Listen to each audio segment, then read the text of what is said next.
Vindo, alguém pode me dar o retorno, por favor?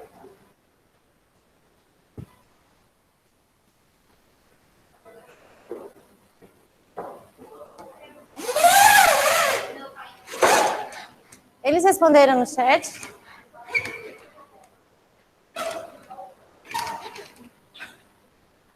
Parou. Chuchu, você tá aqui agora? Uhum, porque eu falei, eu sempre te vejo lá. Hã? O que é, Pedro? Chave do que, Pedro?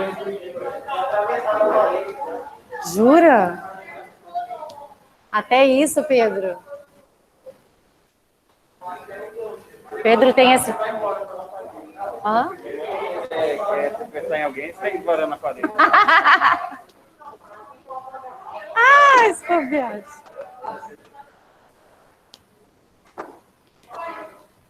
Eles responderam, estão me ouvindo? Sim. Ah, então tá, obrigada.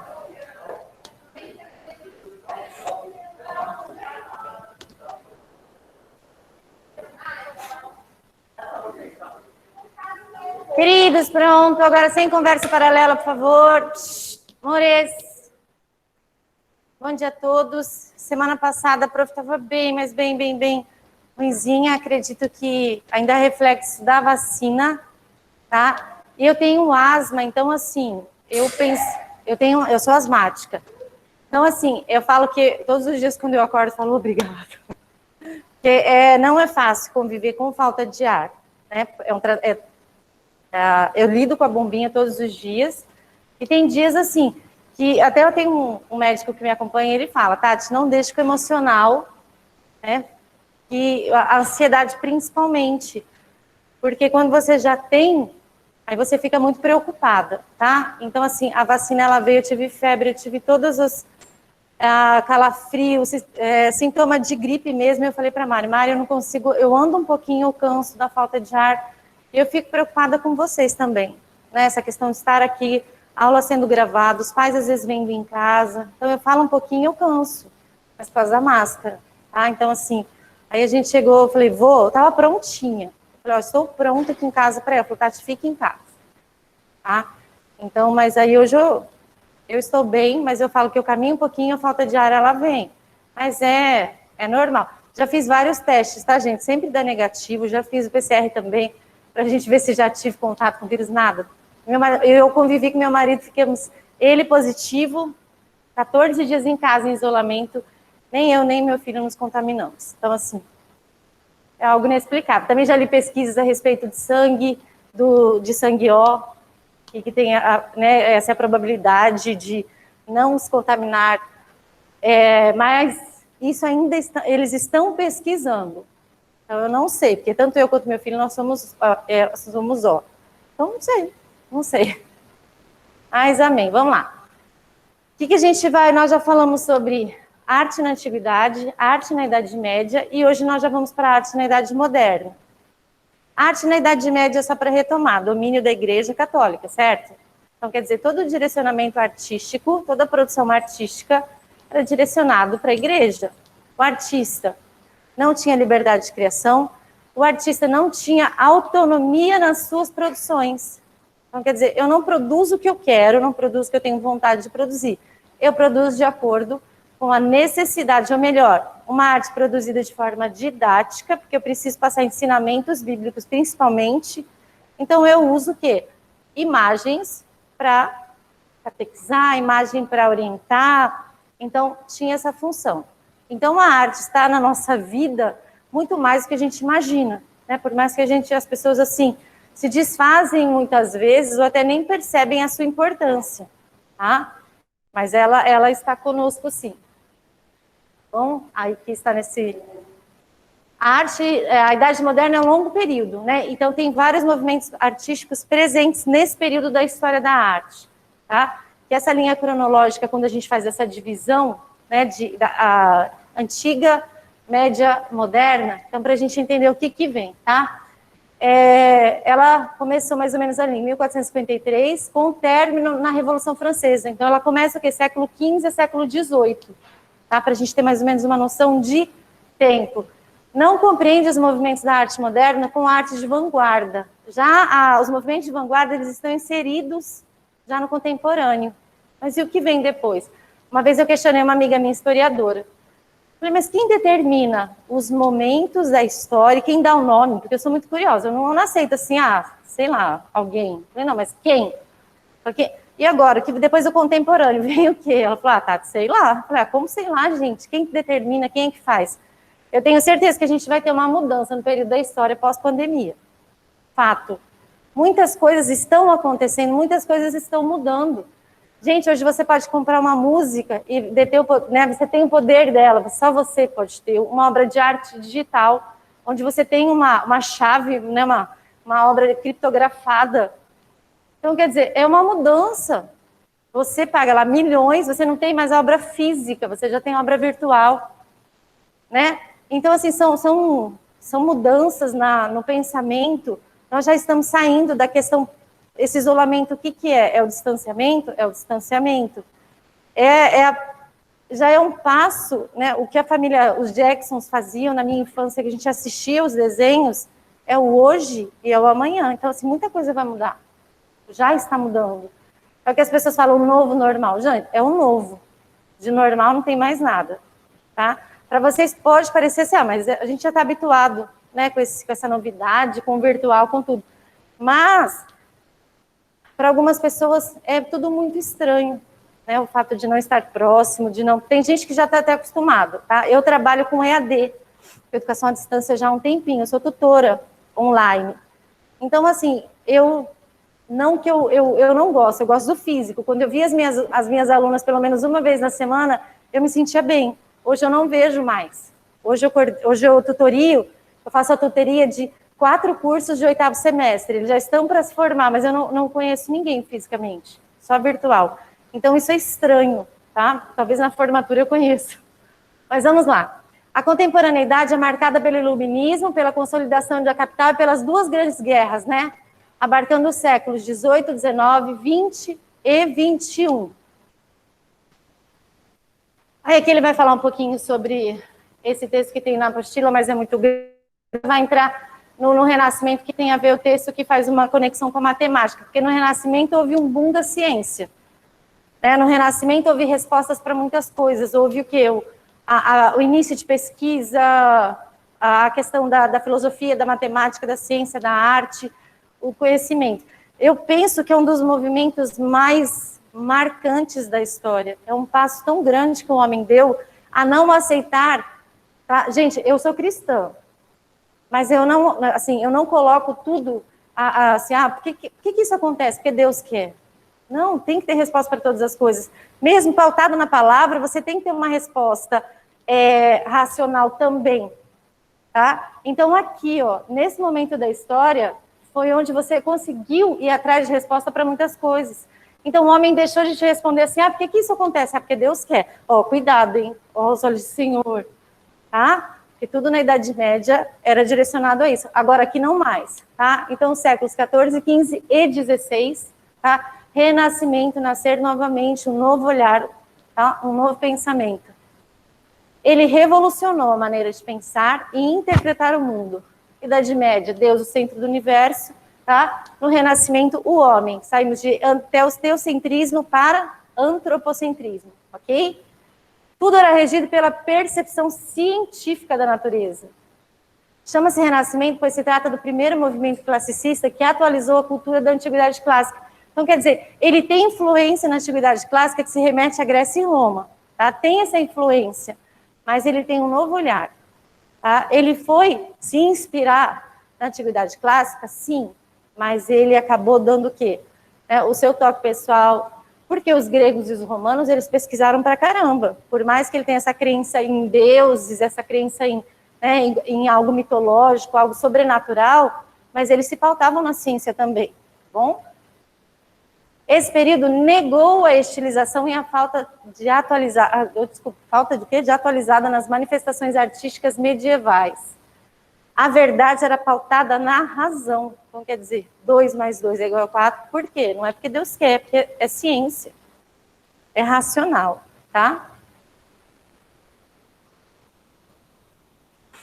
A perfeição e a harmonia composicional, o equilíbrio, norteiam as construções artísticas.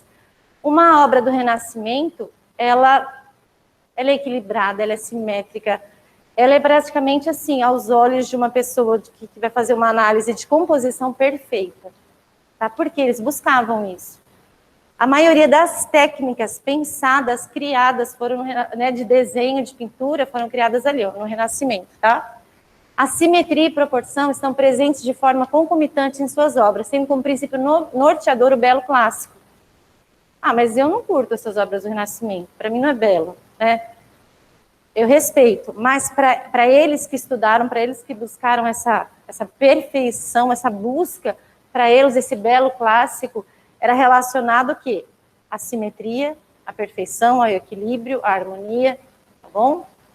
Houve um grande desenvolvimento em pesquisas, fomentando novas possibilidades tecnológicas, no que se refere à elaboração das obras deste período. O berço do Renascimento é Florença, tá, na Itália. Os principais artistas, tá? Os principais artistas, não quero esquecer, só lembrar das tartarugas ninjas, tá? Que são os principais. Até esses dias, gente, eu tenho pavor de rato, pavor. Aí meu marido estava lembrando do mestre dos meninos, né, das tartarugas. Ele falou assim, não é você que fala que adora o Renascimento? Eu falei, eu adoro realmente, são um dos períodos assim mais... Tem alguns períodos que meus olhinhos brilham, o Renascimento é um deles. Aí ele falou assim, você fala tanto que gosta? Eu falei, gente, eu não gosto do rato, eu tenho pavor de rato, mas assim, eu gosto do período e gosto dos artistas. Aí, tá, entendi. Então, assim, você não quer esquecer, você lembra. Claro que tem outros, tá? Em outros lugares também da Europa. Mas esses são os principais, assim, para a gente não esquecer. Ali tem até mais um, né, que não é o Leonardo, Donatello, tá? Rafael, só para a gente não esquecer. Oi, meu amor.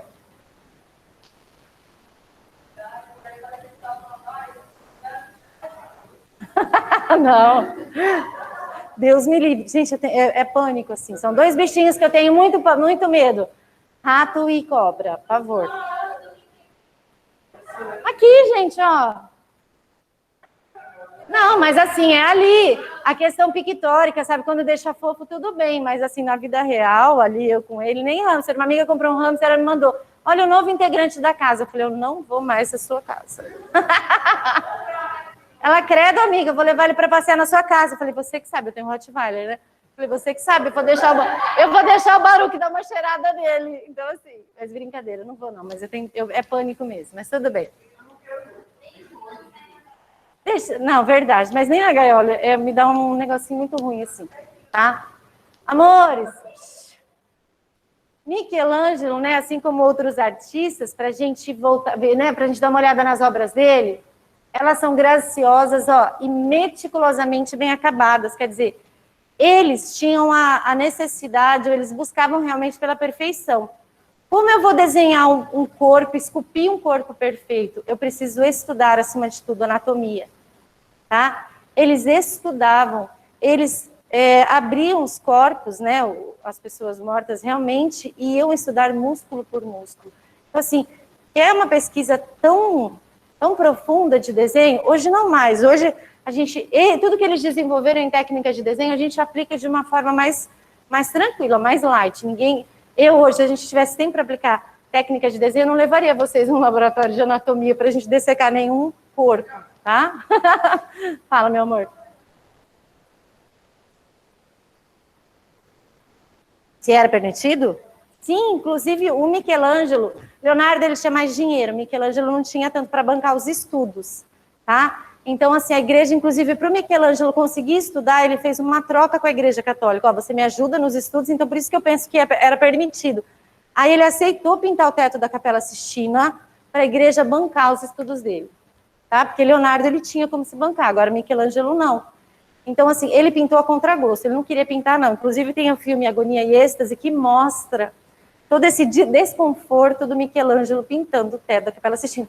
Primeiro, né, teve até uma época que os professores de arte gostavam de fazer uma brincadeira com os alunos, assim, um exercício, colocava todo mundo no chão e pintando embaixo da cadeira, colava uma folha de sulfite. Nessa não dá, né, gente? Quem que cabe embaixo dessa carteira? Se não tivesse a gradinha, daria, né? Entraria embaixo da carteira e ficava pintando, que era a posição que Michelangelo pintava. O que? Então, na verdade, nessa época já era permitido. Eles não tinham esse pudor, não tinha esse... eles faziam... Na verdade, eles dessecavam, né, esses corpos. Agora eu não lembro, depois se a prof lembrar, agora enquanto eu falo, eu te falo. Mas assim, ele era permitido porque todos eles estudavam. E o Renascimento, nessa busca da perfeição, nessa busca, eles estudavam para desenhar perfeitamente. E tudo que tem, principalmente Leonardo, ele deixou todos esses relatos, ele deixou, assim, descrevendo cada músculo. Gente, ele sabia tanto quanto um médico, assim, em termos de saber as partes, os músculos, tudo de um corpo humano. Tá? Então, assim, era muito louco isso. Hoje, eu quero desenhar, eu vou ali na UCDB, eu vou ali no laboratório, porque eu já estive com os alunos lá e alguns alunos passaram mal, então, assim, não é para qualquer um, tá? Não é para qualquer um. E hoje você vai para uma escola de artes, ou até uma faculdade de artes mesmo, você tem outras formas de estudar o desenho que não seja essa, tá? Fiquem tranquilos, tá bom? Essa peça, esse barulhinho, gente, é uma cadeira. Ela lê? Não é. É um agudinho, né? Não sei se você... Eu achei que era o microfone, alguma coisinha assim. Eu falei, deixa eu ouvir mais um pouquinho.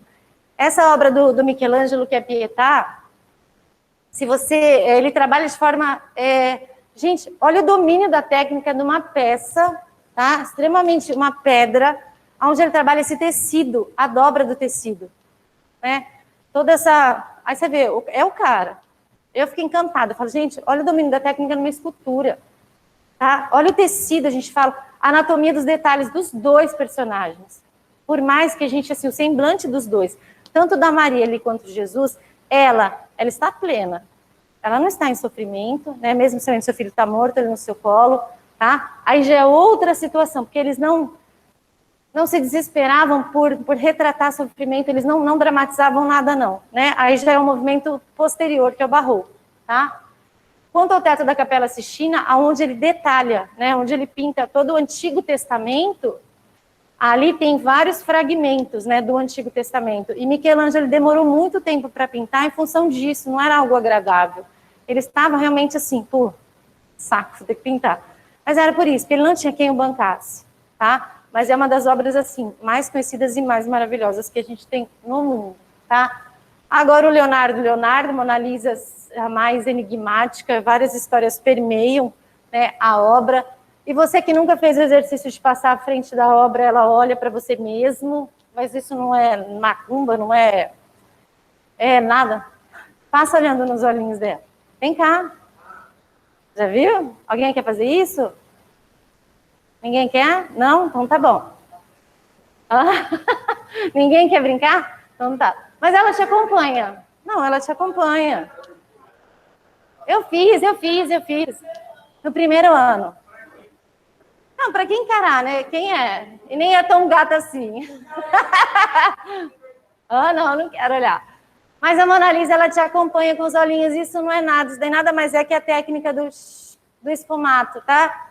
Do claro e escuro, do chiaro e escuro que Leonardo desenvolveu, tá bom? Não tem nada assim, nossa. E outra coisa, gente, a Mona Lisa é pequenininha, o quadro em si, tá? A proporção dela. E fica no Museu do Louvre, é uma das obras que causa mais, assim, as pessoas ficam enlouquecidas para vê-la e tudo mais. E a hora que vê de longe, assim, aquele monte de gente, quando você chega perto, fala, é isso? Porque aqui a gente sempre mostra uma proporção gigante, né? Mas praticamente é a obra mais conhecida no mundo, tá? A mais falada até hoje. Você abre algum noticiário, tem sempre alguém. Esses dias foi que tinha uma cadeira, assim, não sei se vocês chegaram a ler. Estava escrito assim: a descoberta que tem uma cadeira pintada por trás da Mona Lisa, uma coisa assim. Por isso, da posição dos braços, que ela estava sentada. Então, assim, sabe, são relatos que tem, mas o que foi deixado pelo Leonardo, o que foi descrito por ele, mas ela é a mulher de não sei quem, é o próprio Leonardo, ele é tudo isso, é tudo que permeia. É o que, amor? Colocava ela na cadeira, porque é propícia, essa posição da mão dela aqui, ó, ela praticamente aparece, realmente, tá, ó. Quando você senta numa cadeira e faz uma pose, de repente, né, mais clássica para tirar uma foto, tá? Então, ó, sujeito dotado de uma série de habilidades. Gente, Leonardo era o cara, mas que ele era muito louco. Eu acho que eu cheguei a contar para vocês isso no primeiro ano, que eu levei meus alunos uma vez para ver uma exposição dele, que eram protótipos de guerra. Teve aqui no Tribunal de Justiça, e o cara acabou com aquela... Eu fiz uma história linda, que Leonardo ele é realmente o cara. Só que aí eu cheguei lá, o guia era um professor de educação física, tudo bem, nada contra, né? Mas eu falei, deixa eu ficar de olho nele, né, para ver se ele não fala nenhuma... Mas como os mediadores, eles passam por um curso, beleza. Aí ele foi e contou para os meus alunos assim, que Leonardo um dia queria ser chefe de cozinha. Aí ele foi para o restaurante, não tinha vaga de chefe, só tinha vaga de lavador de pratos. Ele foi lá lavar os pratos. Mas ele queria muito ser chefe de cozinha. No dia seguinte, o chefe de cozinha estava morto. Então, assim, ele falou... Aí ele falou, gente, quem será que matou? Aí os alunos olhavam assim para mim, tipo, nossa, Pro, ele não é aquele cara bonzinho. Eu não falei que ele era bonzinho, eu falei que ele era o cara, né, inteligente pra caramba. Mas quando ele queria uma coisa, aí eu falei, putz, essa história eu nem sabia. Aí eu falei, nossa, caiu com a máscara, né, de Leonardo do cara, mas tudo bem. Mas Leonardo era o cara. Gente, ele era biólogo, químico, matemático, artista. E outra coisa, ele deixou os relatos dele. Não, peraí, eu não quero que ninguém que não tem um pouquinho de... Para você ler, você tem que colocar o espelho na frente, tá? Então, se vocês quiserem deixar algo quando vocês forem, né? Não quiser que qualquer pessoa encontre que tem o mínimo de inteligência, já fica a dica. Oi? Menina, mais um que entrou na lista, mais um, mas eu não posso afirmar nada. Aí eu falei, gente, e meus alunos olhavam assim para mim, tipo, eu falei, cara, eu vou socar a cara desse, não precisa contar essa história? Fala, meu amor, o que você falou? Para canhoto é mais fácil, com certeza. Tem pessoas que falam. Eu acredito que, pelo assim, o canhoto em si, ele já trabalha com um lado do cérebro que é ligado à criatividade. E o mundo não é feito para ele. Então, assim, ele está além dos destros. Tem alguém canhoto aqui? Então, amor. Eu não vou falar nada. A hora que eu vejo alguém canhoto, eu já fico olhando, assim, meu filho que fala, pô, mamãe, você gosta tanto de canhoto e nenhum dos seus filhos nascerão canhotos. Eu falei, nenhum. Mas eu gosto, eu gosto, não é isso, gente. É que eu sei que o canhoto, ele já, se realmente ele trabalhar uma habilidade, ele já está à frente, tá? Nesse sentido. Fala, meu amor. Fala de novo, querido.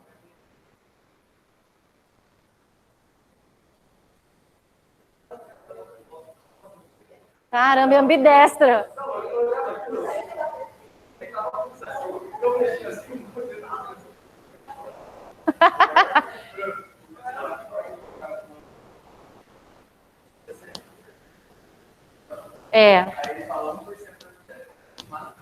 Pensa. Fala, meu amor.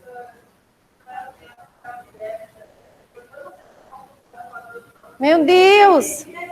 Gente, para a psicologia, o ambidestro,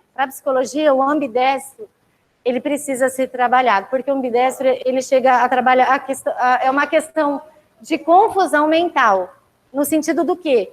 Você acelera muito seu cérebro. Então, o psicólogo, quando você vai para a terapia, ele trabalha a questão de ser ambidestro para você escolher um dos lados, porque chega a ser assim, até perigoso. Eu tive que habilitar, né, o meu lado esquerdo quando eu fiquei 45 dias que eu fiz a cirurgia do braço. Vocês não estavam aqui ainda. Então, eu realmente trabalhei. Eu falei assim, não, eu não aceito ficar...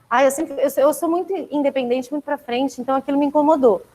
Já bastava meu filho ter que dirigir para mim, né? Então isso já ia me incomodar. Meu filho Uber, eu falava. Aí eu comecei a escrever com a esquerda, fazia coisas. Então, mesmo depois, eu não recuperei muito o movimento. Por exemplo, esse braço assim, ó, agora ele vai. Mas antes ele não ia. Então, eu comecei a escrever com a esquerda. Mas aí depois eu parei. Eu falei, não, eu entendo que senão tem uma confusão. Ou você é um, ou você é outro. Eu sei que pessoas, meu filho, por exemplo, ele chuta com os 2 pés. Né? Ambidestro no futebol. Uhum. Acontece. Uma amiga minha, o filhinho dela tinha 2 anos, ela falou assim, Tati, eu acho que o André é canhoto, mas eu tô brigando com ele. Falei, pelo amor de Deus, para.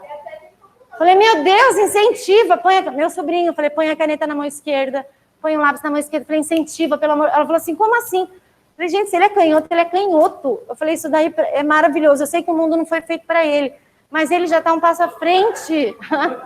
Gente, agora você compra um violão já para canhoto. Agora você compra um abridor de lata para canhoto. Antes não. Não, antes não. Tem que virar as cordas, isso. Agora você encontra tudo, a carteira para canhoto. Gente, mas antes não. Não, vocês não gostam? Viu? Mas, outra coisa, o canhoto... Por que eu falo da questão da criatividade? Primeiro, o canhoto, a gente sempre trabalha com o lado oposto do cérebro. O canhoto aqui, o lado oposto é o direito está ligado à criatividade, à produção. Não, ambidestro, falei que é confusão. Peraí, a Emily fala, meu amor. A Emily não. Ah, Ju, fala, Ju.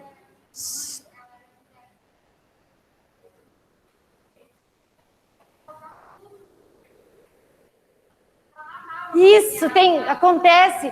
Tinha gente que amarrava, a gente antigamente era anomalia. Se você era canhoto, eu já ouvi relatos de mães que amarravam a mãozinha da criança. Olha, o que vai acontecer na função cerebral dessa criança?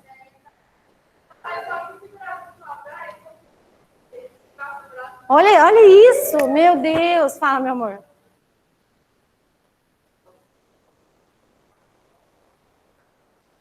Aham.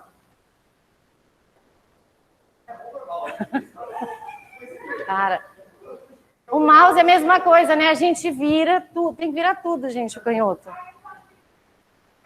Olha lá, tá vendo? Aí você esquece de pôr no lado direito certinho, na hora que você sai da sala, que aí todo mundo mas...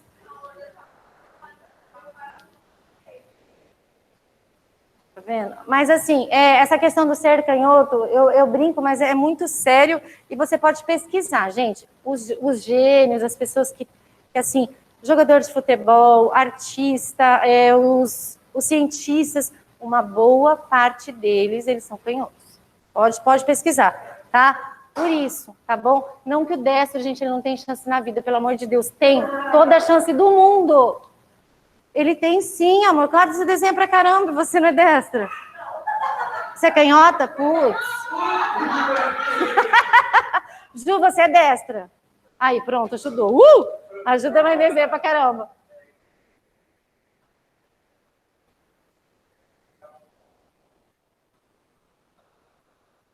Acontece. Fazer com o esquerdo. Mas por isso, amor, escolhe um. Isso é sério. Pra te ajudar na sua vida, escolhe um. Fala, Ju. Ju, não, Emília, eu tô trocando as duas hoje.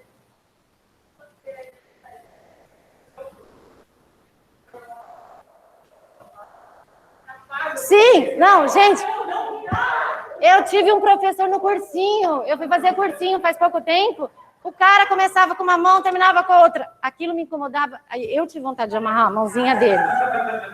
Que aí ele ia apagando. Aí um dia eu cheguei para ele e falei assim, dá uma distância, pelo amor de Deus, porque está apagando. Aí ele falava muito palavrão, né? Outra coisa que me incomodava demais. Eu falava, gente, ele falava tipo uma palavra e 3 palavrões. Uma palavra e 3 palavrões. Eu não via necessidade daquilo. Eu não via necessidade, mas tudo bem. Mas a questão do ambidestro dele, assim, o fato de escrever, eu achava muito louco. Mas como eu precisava me focar porque era raciocínio lógico, eu sou péssima nessa área, aquilo mais bagunçou minha cabeça do que ajudou. Então, assim, eu saí da aula dele com minha cabeça desse tamanho. Eu falei, meu Deus do céu. Mas, gente, eu não lembro o nome dele, mas é um muito doido. Eu acho que não deu aula aqui, não. Fala, meu amor.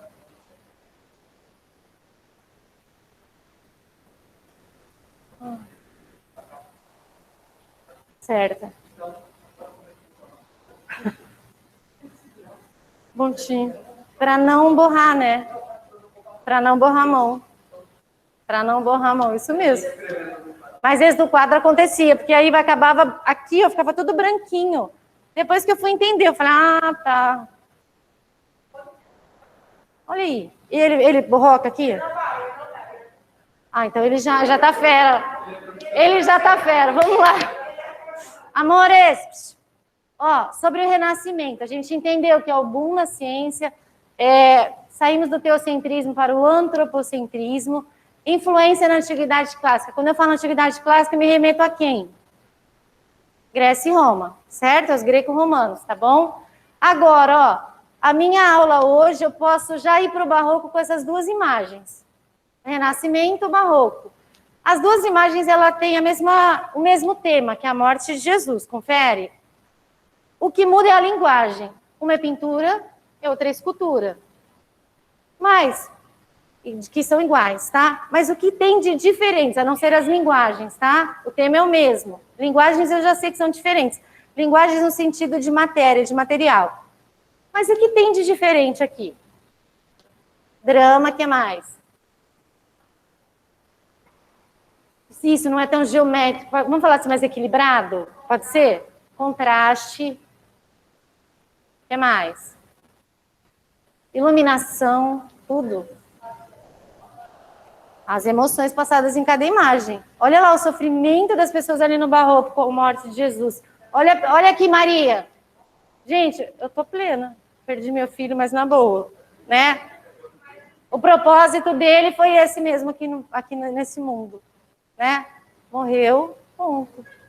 Tá? Então, assim, aqui, o objetivo do Renascimento em nenhum momento era passar emoção, muito pelo contrário, era pura razão. Praticamente foi pensada e calculada essa escultura. Frio calculista.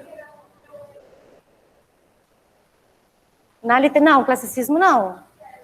Na literatura, o Renascimento... Não, o classicismo é mais para... Ele começa mais para o barroco. O barroco na literatura, ele já é o final do Renascimento. É o quê? Quem?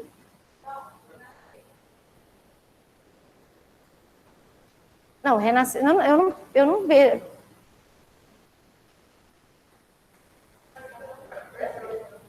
Renascimento mesmo, eu penso que não teve outro nome assim, porque o classicismo, eu trabalho com ele lá na frente, ele vem depois, tá? Ele vem mais para frente.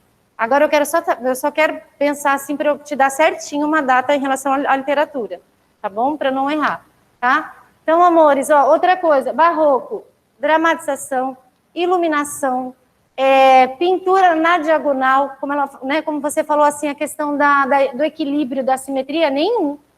Eu posso brincar, ó. Vocês estão vendo a pintura na diagonal? Eu não tenho mais que pensar em simetria. O que é simetria? Se eu dobrar a pintura no meio e abrir, ela vai ter as duas proporções. Eu tenho certeza que vocês fizeram aquela brincadeira da borboleta quando vocês eram pequenos. Colocava a tinta no meio, dobrava a folha e abria. Adorava. Então, aquilo lá é para te mostrar sobre simetria. Ó, fica a mesma proporção de um lado quanto do outro. Tá? A asa da borboleta. Isso é simetria, isso é equilíbrio. Aqui não mais. Tá? Eu posso brincar, muito pelo contrário. Aonde o seu olhar vem nessa obra do barroco? Aonde que o artista trouxe o seu olhar pela primeira? Assim, pela primeira vez quando você olha na obra. A mulher clamando. É Jesus. É aonde vem a iluminação.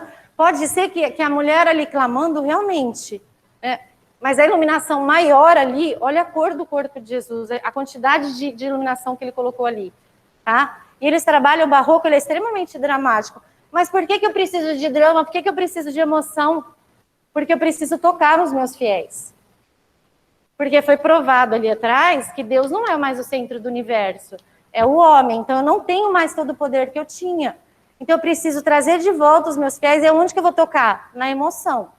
Eu não vou te tocar na razão, porque eu já mostrei, eu já provei muitas coisas para você. Então agora eu preciso ir lá no seu emocional. Você já sabe que nem Deus não é a resposta para todas as coisas, mas eu preciso tocar o seu emocional. Eu preciso te trazer, tá? E não é através da razão, muito pelo contrário, tá bom? Até hoje as pessoas vão para Jesus quando? Através ou do amor ou da dor. Muitos vão pela dor. Dificilmente alguém vai para Cristo, vai para Jesus pelo amor, né? Então assim a gente sabe que é através da dor, tá? Então aqui o barroco surgiu com características marcantes, já com estilos e características próprias. A Igreja Católica em crise, então ela estava perdendo o quê? Autonomia política. E além disto, o protestantismo questionava o seu poder e seus dogmas. Sofreu também com as mudanças provocadas pelo antropocentrismo, mas ainda, tá, gente? Ela não tinha deixado de influenciar a política, a economia, tá bom? Ele surgiu nos meados do século XVI na Itália e durou até o século XVIII, então foi um movimento também extenso. Expressava o contraste entre a espiritualidade do teocentrismo da Idade Média e o racionalismo e o antropocentrismo do Renascimento.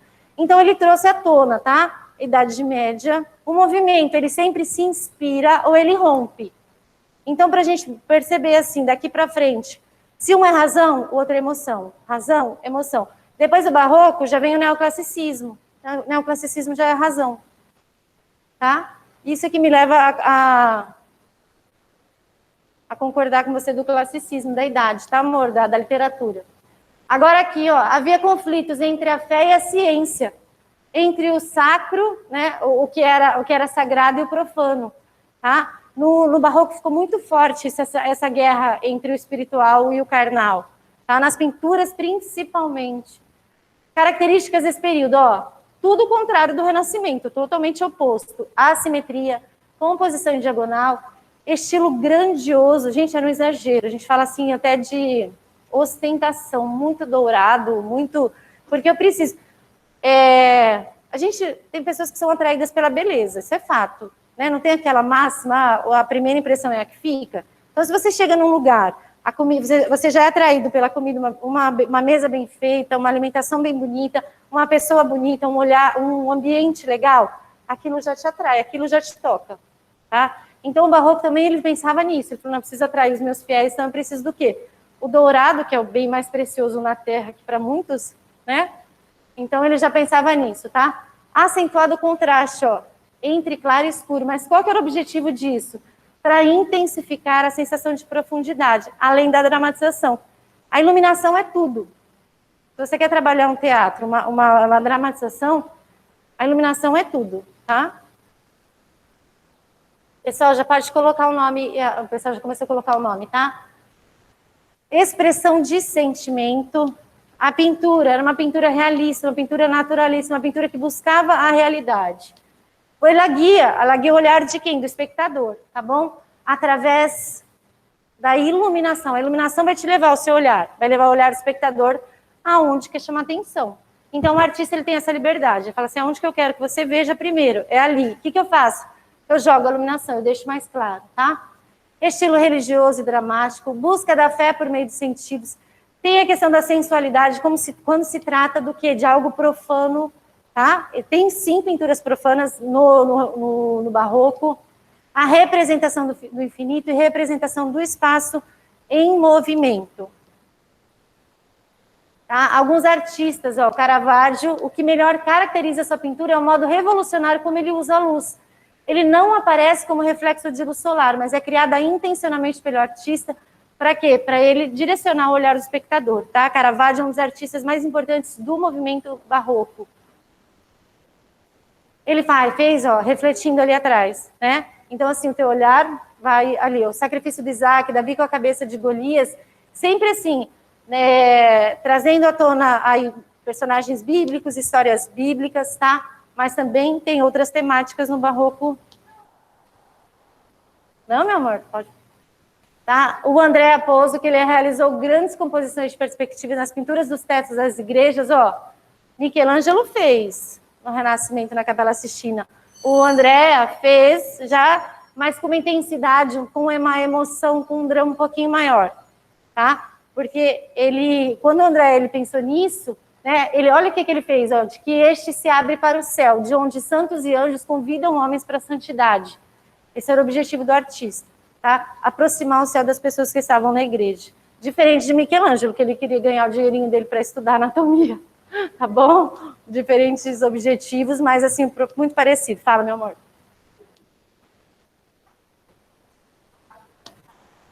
Subliminares, lá existe várias teorias. Inclusive, assim, tem alguns fragmentos. Eu tinha um livro muito grande, mas acabou desviando, você vai emprestando. E ali tinha essas mensagens subliminares. Eu não achei mais para comprar esse livro. E que ele ampliava a imagem. Hoje a gente amplia, né, com o dedinho. Ali não. Ele ampliava a imagem e vinha trazendo assim, uma descrição dessa mensagem. Era muito legal. Uma pena. Esse foi uma perda muito grande que eu tive. E falava assim, mas é bem legal. E se vocês tiverem a oportunidade de assistir um filme muito antigo, mas é um filme muito bom, que é Agonia e Êxtase. tá? Que é do Michelangelo, que conta a história de Michelangelo pintando a Capela Sistina.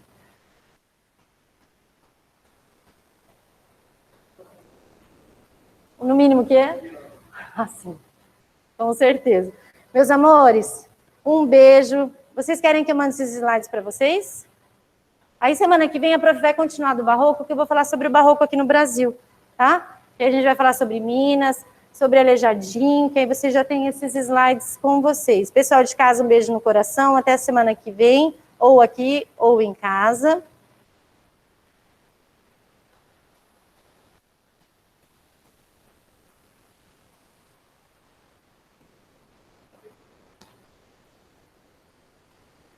Tá dando certo? Quem que é? Augusto ou Adriano?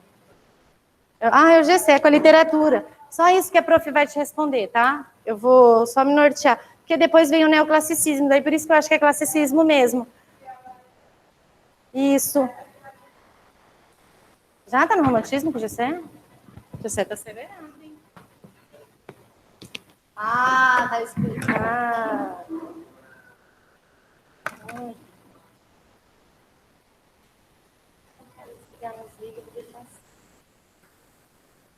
Queridos, um beijo no coração.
Um pouco de tosse.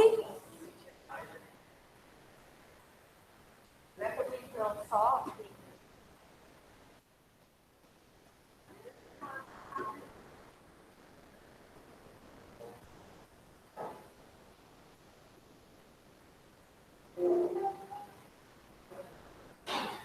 Tá vendo? Ué, o que foi que você do outro lado pra cá?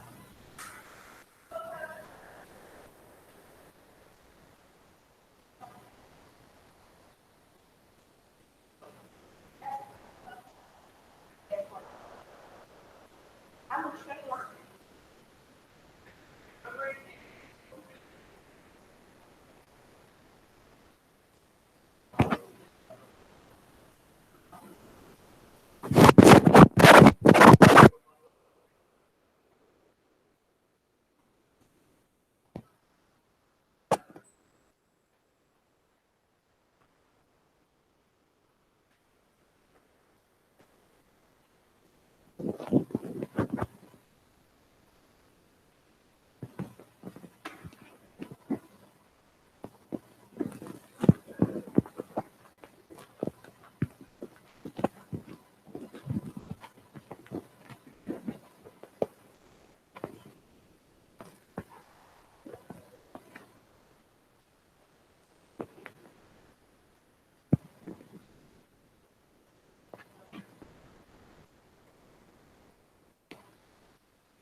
Já viu o quê?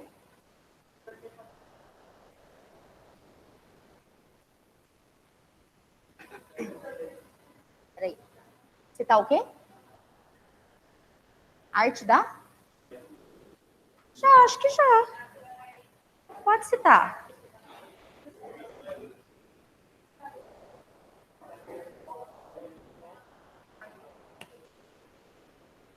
Não sei por que não está aparecendo ali.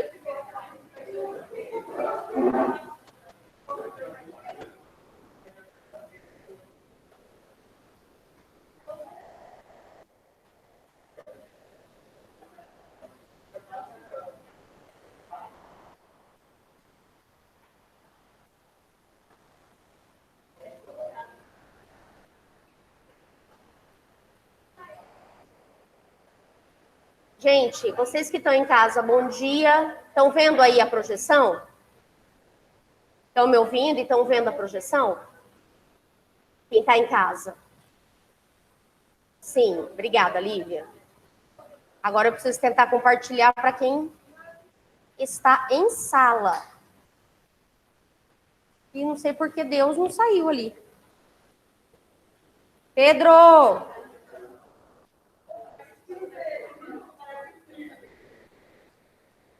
Espera aí, que eu vou tentar compartilhar aqui, já vem. Eita, chama o Pedro, vem Pedro e Paulo. No contexto bíblico. Muitas graças, muchacho. Também gosto de abraçar ele.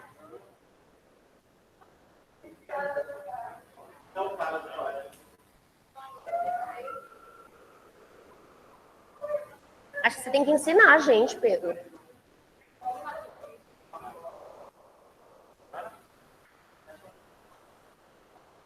Aham. Agora foi. Agora foi. Ô, gente, na verdade, a ideia, o propósito da aula de hoje é falar um pouco do parágrafo argumentativo. Tanto é que eu coloquei alguns exemplos para vocês, ó, de parágrafo argumentativo. Quer dizer, como conduzir esse parágrafo argumentativo. Nós sabemos assim, e o texto dissertativo, ele vai exigir de você bem mais nos parágrafos de desenvolvimento. Argumento 1 e argumento 2. E às vezes o aluno se questiona, né? Fala, puxa, como que eu posso desenvolver de fato meu texto? Como que eu posso de fato construir essa argumentação sem deixar muito expositivo, que é cheio de resgate histórico, dado, fato, citações, séries, filmes e tudo isso aí, né? Como que eu consigo equilibrar a autoria, que é o meu ponto de vista, e essas estratégias de repertório argumentativo, que na verdade são justificativas para aquilo que você pensa, e não podem sobrepor ao seu argumento, né? Então, a primeira coisa, assim, antes de mais nada, é lembrar que a argumentação nascerá do projeto de texto. O projeto de texto é aquilo que eu delimito lá na tese, que é o primeiro parágrafo do meu texto, que é a introdução, e é lá que eu vou dizer, olha, eu vou tratar disso e vou tratar disso. A partir dessas ideias pré-estabelecidas, eu desenvolvo todos os percalços. E aí, esses meus parágrafos, eles podem ser estabelecidos numa relação de causa, só causa, de causa e consequência, ou então só de consequência, ou então só de tempo, que é o que nós chamamos de parágrafo temporal, que é aquele que faz uma relação, estabelece uma relação, uma analogia com o que já aconteceu lá no passado e o que está acontecendo agora, tá? Pode ser um parágrafo só de aspecto positivo e um só de aspecto negativo. Vai depender muito do tema e, como eu disse, da estratégia que você traçou lá em cima. Eu estava ali na segunda série, aí uma aluna falou assim, eu não consigo fazer a proposta de intervenção, né? Que apesar deles estarem no conteúdo jornalístico da apostila, eu estou trabalhando a aqueles conteúdos que vocês viram ano passado, editorial, texto multimídia, não sei o quê, mas eu passo dissertação para eles produzirem, né? Pensando aí no Enem. Depende muito, a intervenção, ela vai estar relacionada àquilo que foi problematizado no texto. Então, eu dei algumas sugestões de intervenção, mas eu não sei o que ela vai escrever no texto.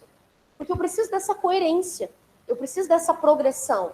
Não adianta eu dizer, olha, tal intervenção seria interessante, se eu não sei se você vai tratar desse problema no seu texto, certo? Então, pensar nessa concatenação de ideias, que é tão importante nos textos dissertativos, sobretudo no Enem, tá? Bom, aqui diz assim, eu vou só colocar aqui a argumentação igual a desenvolvimento, tá? Só para frisar que é a mesma coisa. Porque às vezes o aluno fala, ai meu Deus, parágrafo de desenvolvimento, parágrafo de argumentação, são coisas aleatórias? Não, é a mesma coisa, tá? Onde eu argumento é onde eu desenvolvo é onde eu argumento, tá? Mesma coisa. Hoje no Enem, geralmente, eu traço aí uma média de 2 parágrafos, que é o ideal, tá? Um parágrafo é insuficiente para o Enem, para o FMS, para o EMS. 3 parágrafos pode ter uma quebra no seu projeto de texto. Então, não é interessante 3 parágrafos, tá?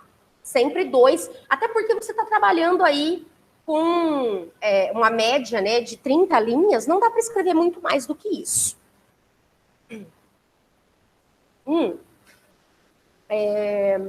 Caraca, e o MC Kevin, que morreu, cara, mudando um pouco de assunto, eu achei interessante o desenvolvimento argumentativo da mídia. Já que a gente está falando de argumentação, vamos falar de mídia, vamos falar de jornal, né? O jornal, ele tem bastante dificuldade em externar algumas situações que acontecem na sociedade, sobretudo aquelas que envolvem morte, e se essa morte foi um suicídio, por exemplo, né? MC Kevin cai do 11º andar. Será que ele estava sob efeito de narcóticos e despencou de lá? Será que alguém empurrou ele? Será que ele se jogou? Nós não sabemos ainda, somente a perícia vai poder esclarecer se realmente foi um suicídio ou não. Ao que tudo indica, em muitos sites que são sensacionalistas e às vezes não respeitam muito essa pegada do jornalismo sério, do jornalismo de consciência, eles já tendenciam para essa ideia do suicídio, né? E é um tema que a gente tem que pensar, porque assim, querendo ou não, a mídia, ela tem essa preocupação, às vezes, de não dizer, a gente não sabe, né? Eu não li mais, na verdade, sobre o caso. Depois de ontem à noite, eu não vi se saiu alguma nota da imprensa esclarecendo o fato. Vocês viram se foi esclarecido? Por que a mídia toma esse cuidado e ela é orientada a não ficar dizendo, olha, o fulano se matou, foi suicídio.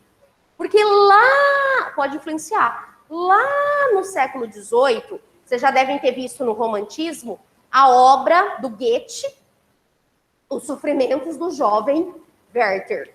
Werther se apaixonou por Charlotte e, enfim, era um amor enlouquecedor e ele acabou se matando, né, por amor.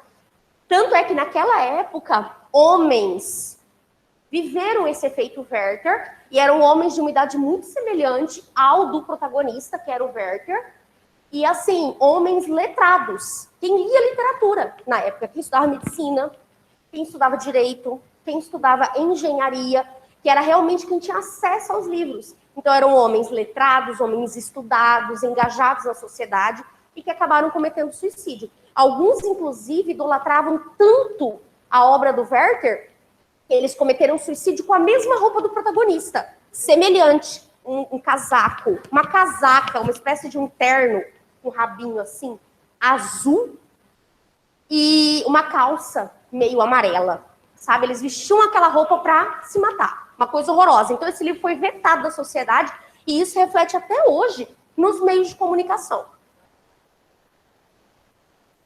Pode falar.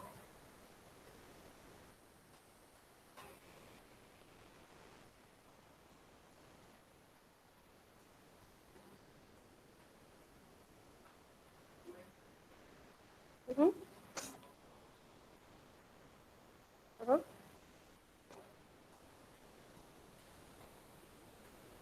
Uhum.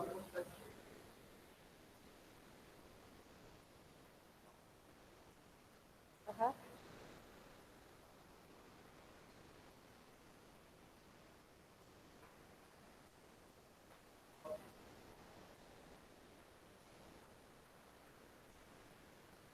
Distorcendo essas informações, né?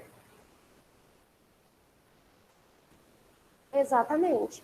É mais ou menos o que rola na mídia. Igual ontem, né, quando o Fantástico anunciou a morte dele, fulano cai do 11º andar, esse verbo cair, tipo, cai, né? Não se joga, não foi empurrado, não foi um acidente. A primeira coisa que vem na cabeça das pessoas é o suicídio, né? Então é tendencioso também, acaba sendo tendencioso.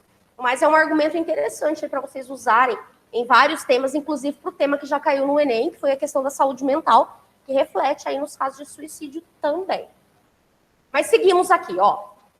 O desenvolvimento é a parte mais extensa do texto dissertativo. Compreende os argumentos, ó, que tem evidências, exemplos, justificativas, blá, blá, blá, blá, que dão sustentação à tese. Lohane, o que é a tese? Vamos lá. É onde eu tenho ponto de vista, mais ponto de vista, mais o projeto de texto. Projeto de texto. Ah, eu faço aula de redação não sei onde, meu professor não cobra o projeto de texto. Tem que ver. Eu nunca ouvi falar de projeto de texto. Tem que ver. Por quê? Porque essa organização das ideias já na tese vai projetar um texto que terá um desenvolvimento lógico, fluido. E o corretor do Enem, ele já vai ler a sua tese buscando. Ah, fulano vai falar de A e vai falar de B. Né? Qual foi o tema que eu passei na semana passada? Que eu já não lembro mais.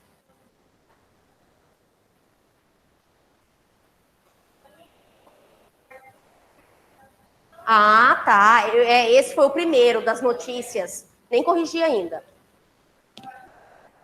Tem que corrigir amanhã ou depois. A participação, isso, o que contribuiria, né, com a participação da mulher na política para romper as desigualdades de gênero, era isso, né? Vamos supor que você coloque lá no seu projeto de texto, uma possível sugestão, essa falta de incentivo da mulher na política, né? E o preconceito. Então, o primeiro caso seria essa falta de incentivo, você ia discutir por que não existe esse incentivo, você ia dizer que só há 89 anos que a mulher participa efetivamente do voto. Então, essa é mais uma justificativa dela não estar tão engajada no cenário político. E todo esse preconceito com o ser mulher, né, julgado pela sociedade como um ser que tem tripla jornada, ou que não tem condições de estar no poder, ou que não tem visão política, ou que é imatura, ou que não tem um acesso direcionado a estudos relacionados ao universo político, blá, blá, blá, blá, blá. Então, organizar esse projeto é importante para você conseguir desenvolver bem o texto e para o corretor corrigir o seu texto. Lohane, isso aqui é avaliado onde? Argumentação, desenvolvimento, projeto de texto e tudo mais. Lá no Enem, é na competência 2 barra... Ué, é maiúsculo que eu quero. Competência 2 barra competência 3. Ai, Jeová, já tô com essa voz.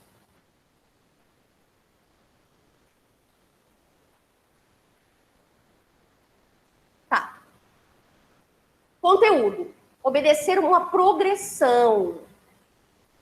Uma progressão de ideias. Um fluxo de ideias. Ó, repetir ideias mudando apenas as palavras resulta em redundância. Então, tomar cuidado para, no desenvolvimento, por que eu coloquei isso? Porque, às vezes, você fica... Ah, eu vou falar de preconceito. Aí fica 4, 5 linhas só rodando, dizendo que o preconceito existe. Mas não consegue justificar de onde ele vem. Por que existe o preconceito? Quais as consequências desse preconceito? Eu preciso saber, né? Estabelecer, principalmente no Enem, que são temas polêmicos, essa relação de causa e consequência, tá? Encadear os enunciados... Pode. Encadear os enunciados de maneira que se completem. Cada enunciado acrescentará informações novas ao anterior. Aqui, quando eu falo a palavra enunciado, na verdade, quando eu escrevi, eu quis dizer tópico frasal. Ideia núcleo, tá? Tópico, vou deixar assim, porque depois eu sei que vocês vão pedir o material para consulta, eu vou colocando.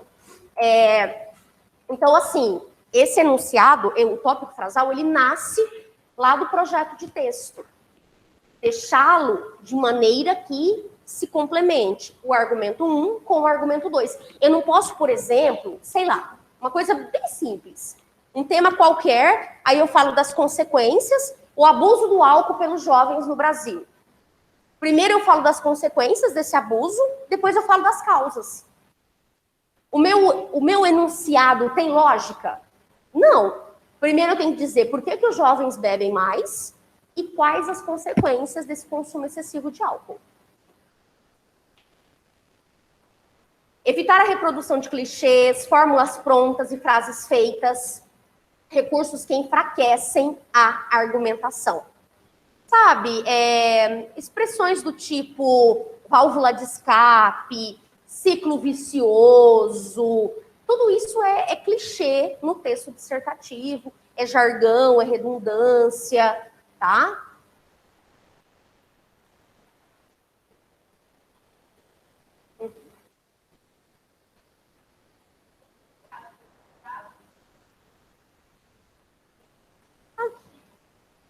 Pode, tipo, frescura, mimimi, pode. Porque daí essa palavra, frescura, mimimi, estará relacionada àquilo que as pessoas entendem como ser a depressão, por exemplo, ou as queixas mentais, né? Aí pode, tudo bem. Porque está relacionada a uma palavra, tá?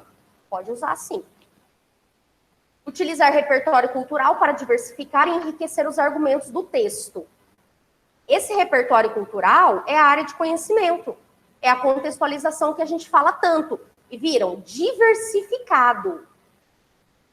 Diversificar, ou seja, ora eu uso uma citação, ora eu uso um exemplo, ora eu uso uma notícia, ora eu uso uma estatística, ora eu uso um resgate histórico, ora eu uso a literatura, e assim vai.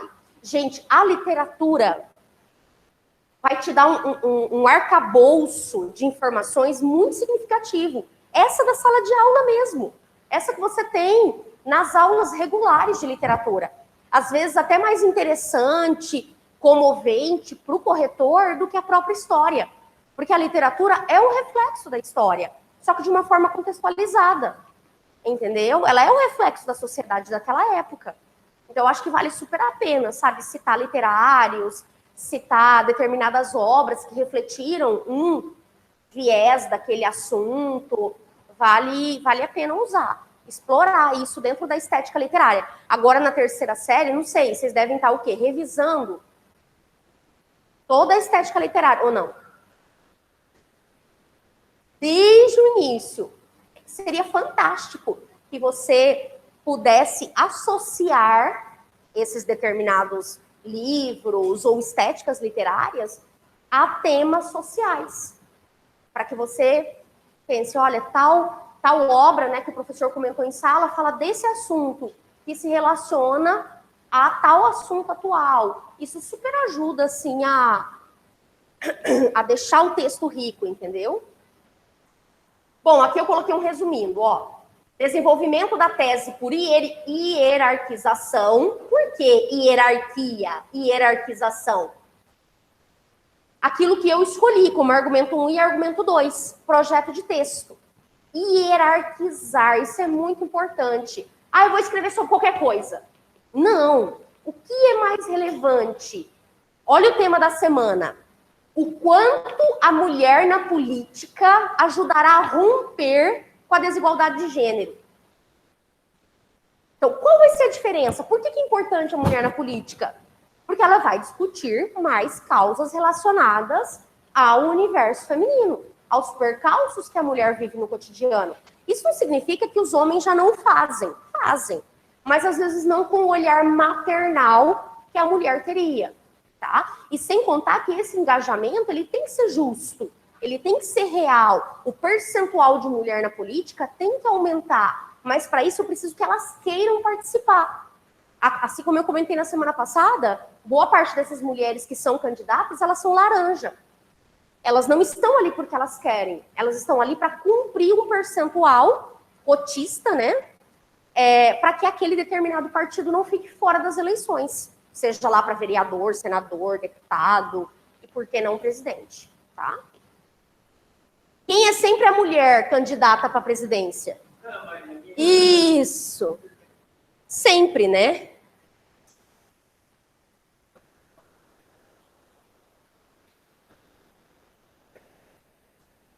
Exatamente. Exatamente. Bom, mais o tópico frasal. O tópico frasal é o aspecto estrutural, vamos chamar assim, do parágrafo de desenvolvimento. Mais as evidências, que são as contextualizações. Lohane, eu tenho que seguir essa ordem? Não. Isso aqui super pode ser alterado do jeito que você quiser, tá? Desde que apareça em algum momento do seu texto lá, do seu parágrafo, tá? A hierarquização já vai fazer parte daquela ideia lá do projeto de texto, né, da tese.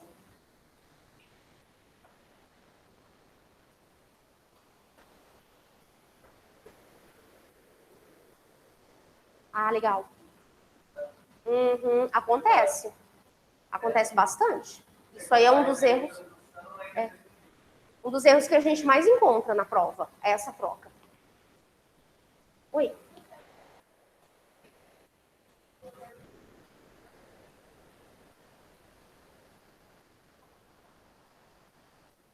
Depende muito do tema, mas eu sempre oriento, a parágrafos que já tenham causa e consequência. Mais objetivos, só que assim, os dois vão trabalhar, principalmente temas mais polêmicos. Mas a estrutura, um só causa e um só consequência, também é super certo. Entendeu? Não tá errado.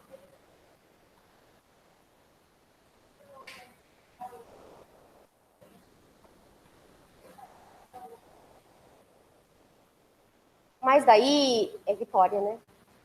Vai depender do projeto de texto. Aquilo que você especificou lá em cima na tese que vai ser trabalhado. Porque não necessariamente as ideias elas devem estar relacionadas. Podem ser aspectos diferentes. Aí eu uso um conector. Além disso, outro problema é diagnosticado na questão. E isso pode ser diferente, com certeza.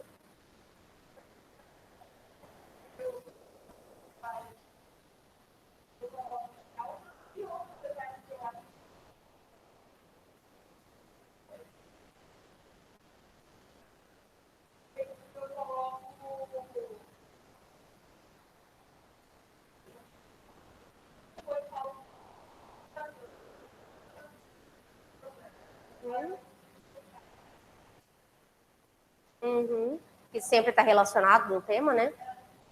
Sim, sim. Não, também tá certo, é excelente.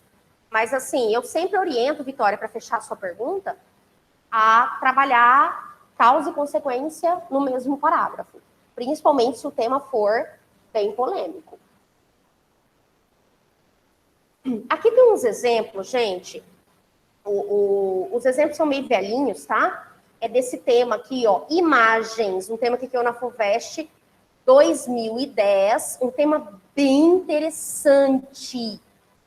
Era para você, olha que interessante, o que a FUVEST fez com os candidatos naquela época. A FUVEST sempre foi bruxinha nos vestibulares, né? Sempre elaborou muito bem os temas. E dessa vez, ela deixou quase que aberto para você, candidato, escolher a organização argumentativa para o seu texto. Então, ela dizia assim, que o nosso mundo, o nosso universo, ele é formado por imagens. O tempo todo nós temos flashes de imagens. Imagens de pessoas, sei lá, vamos pensar aí, o Ayrton Senna da vida, no esporte, tá? Que seja alguém que está vivo. Pelé, não sei, alguém da natação, alguém do atletismo, pensando assim, ou um líder, né, um político, eu poderia colocar um político, né? Eu poderia colocar alguma personalidade do ramo artístico, como um cantor, né? Enfim, uma pessoa que marcou. Fatos, ou então um fato, uma guerra, uma chacina, ou alguma coisa, a gente só pensa em desgraça, né? Ou alguma coisa positiva que aconteceu na sociedade, não sei, sabe? Grandes eventos aí, como Criança Esperança, que trabalha essa ideia da filantropia, da solidariedade. Eu sei que vocês devem estar pensando assim, pô, em Criança Esperança, né? Tem super roubalheira por trás disso, né? Que é o que muitos falam. Mas só pensando numa coisa empática, tá? Uma coisa positiva. Livros, algum livro que marcou a sociedade, eu acabei de falar um, né? Apesar de não ser uma literatura brasileira, mas eu poderia citar, por exemplo, o Machado de Assis com o Dom Casmurro, né? Eu poderia citar qualquer obra aí. Instituições, quando eu falo de instituição, eu posso pensar numa escola, eu posso pensar num hospital, eu posso pensar num teatro, sabe? Enfim. Situações. Algum episódio que aconteceu, né, agora e que mudou a visão da sociedade. Por exemplo, o Brasil, antes daquela chacina lá em Realengo, que trouxe à tona a discussão sobre o bullying, nossa, assim, nós não esperávamos, a gente não tinha a menor preocupação em colocar a polícia dentro da escola. Né? A gente não tinha a menor preocupação, assim, ai meu Deus, eu vou mandar meu filho para a escola com colete, à prova de balas. Hoje em dia você já pensa, fala, Senhor, eu tenho que colocar meu filho num lugar que esteja realmente seguro, porque, né, pode acontecer qualquer coisa. Então, situações que antes a gente não cogitava e que hoje já fazem parte do rol de preocupações da sociedade. Então, a FUVEST te deu isso aí, e você, enquanto candidato, poderia citar qualquer imagem.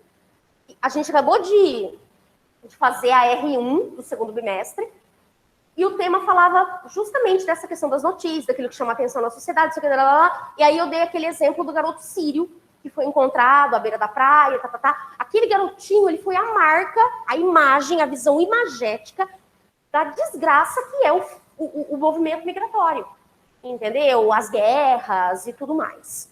Né? Uma criança, um anjinho, respondendo, né, por toda uma briga de viés político, religioso e tudo mais. Né?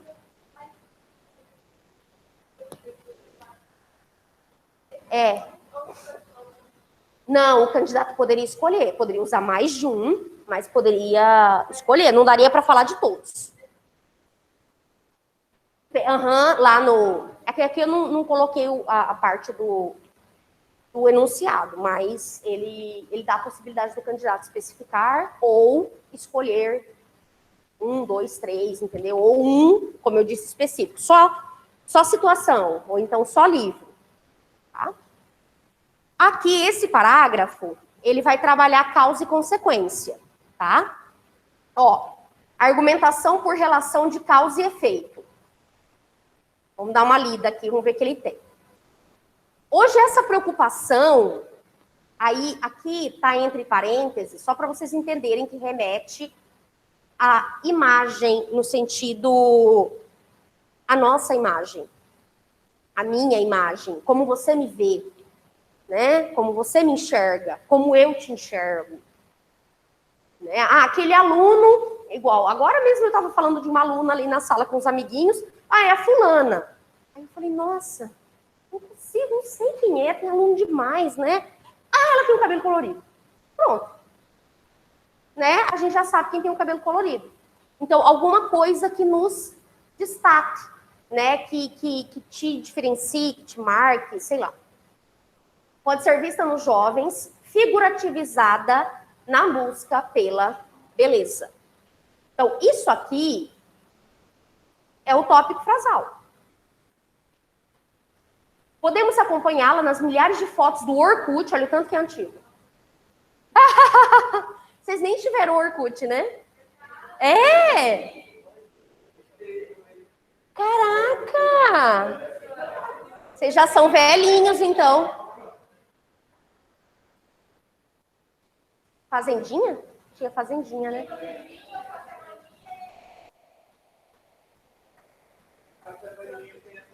Pode falar.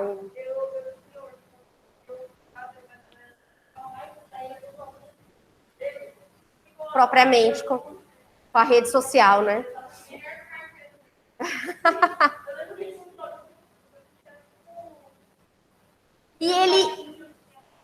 E ele foi excluído mesmo, não tem como mais entrar, né?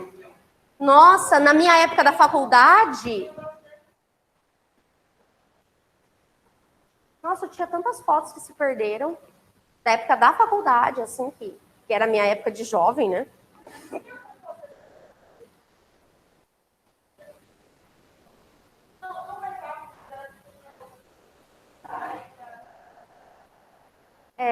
Então... Mas, ó, leia Instagram aqui, tá? Leia Instagram. Fotos do Instagram que tem Photoshop para tornar a pessoa perfeita. Ou então no aumento da procura por clínicas de estética e academias. Além da grande demanda por produtos de beleza. Vocês perceberam que aqui eu tenho essa relação da imagem, né, do corpo perfeito. Aqui a pessoa, o indivíduo escolheu trabalhar aquela ideia ali das situações. É um momento, é uma relação situacional em que a juventude se encontra, né, de ter esse tal corpo perfeito, esse ideal de beleza. Pode falar. Não?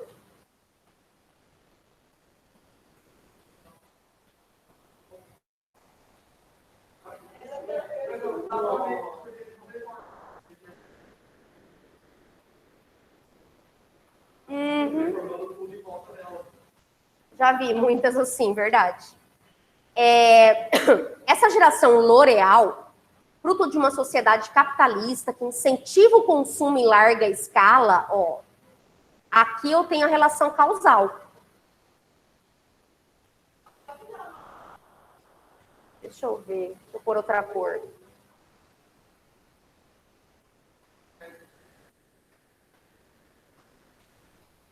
Pode usar o quê? Ah, não, é que teve uma época aí atrás, né, que a própria revista Super Interessante trouxe essa expressão, geração L'Oréal. Foi uma expressão, tipo geração Neném, tipo geração Z, foi uma expressão usada na época. Não é associada necessariamente à marca aqui, tá? Aí, ó, vai...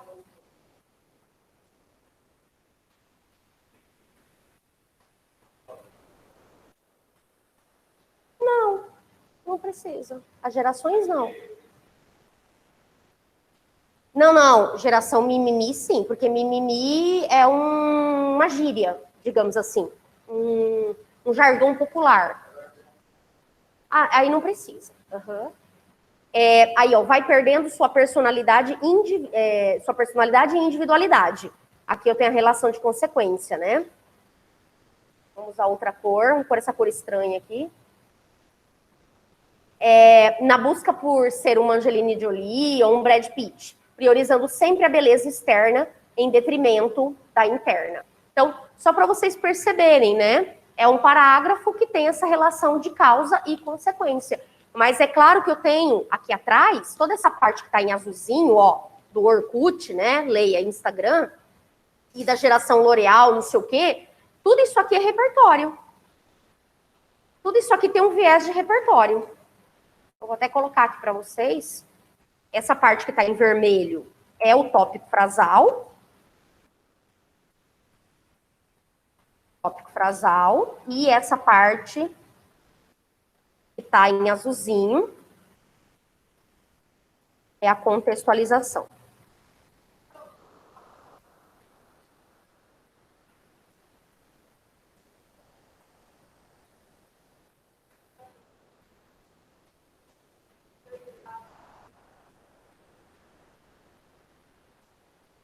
Nem sei que cor que tá aqui. Peraí. Deixar essa, porque eu não achei mais outra cor. Você fala o argumento? Não, esse é um parágrafo. Argumento 1. O que eu tenho aqui é a relação como ele foi feito. Relação de causa, o capitalismo. E a consequência, perder a personalidade e a individualidade. Tudo isso aqui que está atrás é contextualização. Tópico frasal, que nasce do projeto de texto. Contextualização. Essa parte que cita-se Angelina Jolie, Brad Pitt, também é uma espécie de contextualização. Eu não sei, eu acho que é o A1. Porque quando eu copiei aleatório das provas da FUVEST. Porque, assim, antigamente, eu acho que até 2013, a FUVEST postava todos os textos nota máxima no site. Todos. Era uma média, dependia do processo seletivo, de 30 a 50 textos nota máxima. Aí teve um evento, uma situação. Eles deram 10 para uma redação que tinha uma frase subliminar. Fora PM, fora rodas. Foi quando o reitor da FUVEST permitiu que a PM ocupasse o campus. Por conta de drogas, uma série de situações que houve denúncia. E um acadêmico, na época de medicina, fez essa reivindicação no vestibular. Ele prestou o vestibular só para fazer essa reivindicação e tirou 10. E os corretores não viram. Ele escreveu essa frase subliminar forçando as letrinhas. Por exemplo, ele escreveu lá a palavra efeito. Aí ele pintava o F, bem forte com caneta, assim. Aí se você juntasse esse F com a próxima palavra de baixo, que era um O, formava a sílaba. Ó, aí R-A, aí dava certinho a frase. Fora PM, fora Rodas. Que era o reitor da época, né? Rodas. E aí depois que isso aconteceu, saiu na mídia, né? Maior processo de maior credibilidade do Brasil, dá nota máxima para uma redação que tem frase de repúdio.